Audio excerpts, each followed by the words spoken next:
Welcome everybody, I'm the Urban Watcher for my YouTube channel, The Zombie Professor. This is another edition of 7 Days to Die news and updates. This is the show where we talk about anything and everything in the world of 7 Days to Die. Make sure to check out our other news videos on our YouTube page. On November 9th, 2013, 7 Days to Die developer the Fun Pimps released their much anticipated Alpha 2.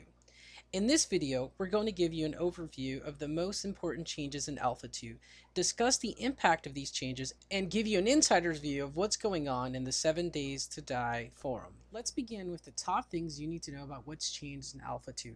According to Alpha 2 release notes, some of the major changes in the world include a new large wasteland city called Gravetown, a new housing development in the north central part of the map, giant wasp hives in the burnt forest region, and new multiplayer and horde maps.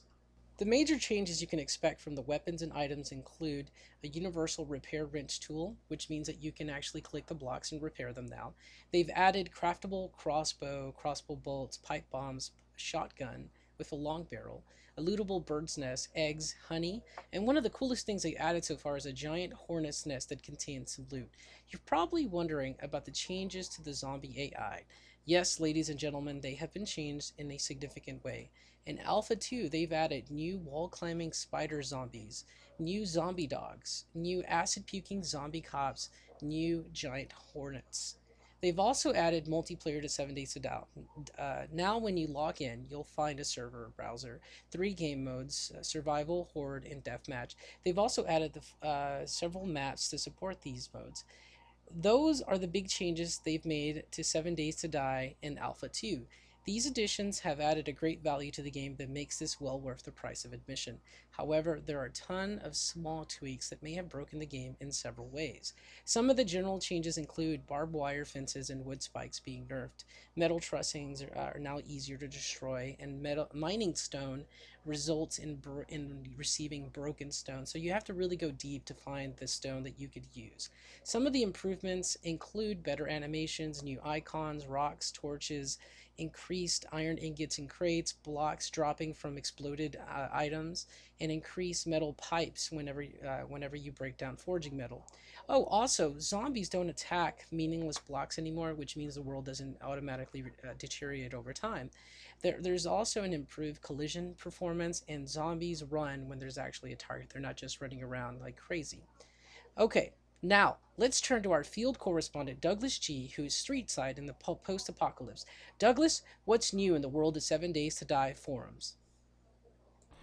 Thank you, Urban, and now I'll be going on to discuss some of the more notable points of the Alpha 2 release of 7 Days to Die.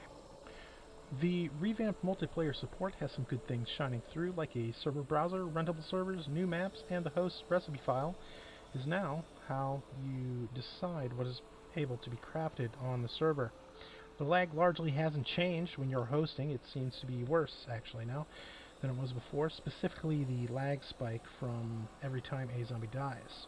And also, after a few days of playing with friends, containers can become difficult to open. Zombies seem to hit you from 20 meters away due to lag, and in public servers, griefing does seem to be on an unfortunate rise. However, you can lock down the game by requiring a password to enter.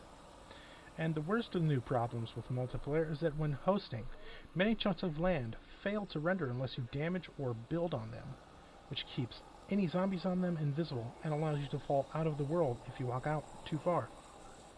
Also, for many, the horde mode is just too easy, even on the most difficult of settings. When you die in the horde mode, you respawn, and once you are able to get a bucket of water, your base is impregnable. And one of the most talked about items in the 7 Days to Die forums is the unfortunate connection being made between the Fun Pimps and Rhino Crunch, because of him being the only one to post a video about the Alpha 2 release. Some believe this connection disparages the Fun Pimps development team by associating them with Rhino Crunch's malcontent of patrons and generally unreliable fact-checking, and by that I mean lying and making shit up. And now back to the Urban Watcher at the Zombie Professor headquarters of the universe. Thank you, Doug. It sounds like the Fun Pimps have a lot to work on for their next update. What were the forums most excited about? I'm very curious to see what they thought was the most improved. the PvP deathmatch mode is a lot of fun. All of the mechanics that you've come to know in the game are working, the day-night cycle, building, crafting. Also, with there being supply drops over the course of the match somewhat evenly over the terrain, making them easy to get to, everyone is always able to find a weapon and get a piece of the action. That's good to hear. With so many other zombie survival games flooding the market, 7 Days to Die runs the risk of losing fans. It sounds like their forum felt strongly about the Rhino Crunch issue, as I did. For those of you that have not checked the other videos that I've posted, I posted a video rant that I think some of you would like. It sounds like the forum felt very strongly about it as I did, as probably why you're seeing other videos out there displaying their stuff. Viewers can check that out on my page. I posted an entertaining unplugged rant that y'all might get a kick out of. Horde mode is too easy, while the server lag and griefing is starting to pop up in multiplayer, but that's to be expected.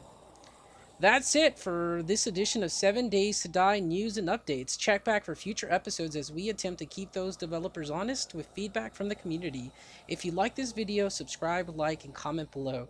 I'm the Urban Watcher. Thanks for watching.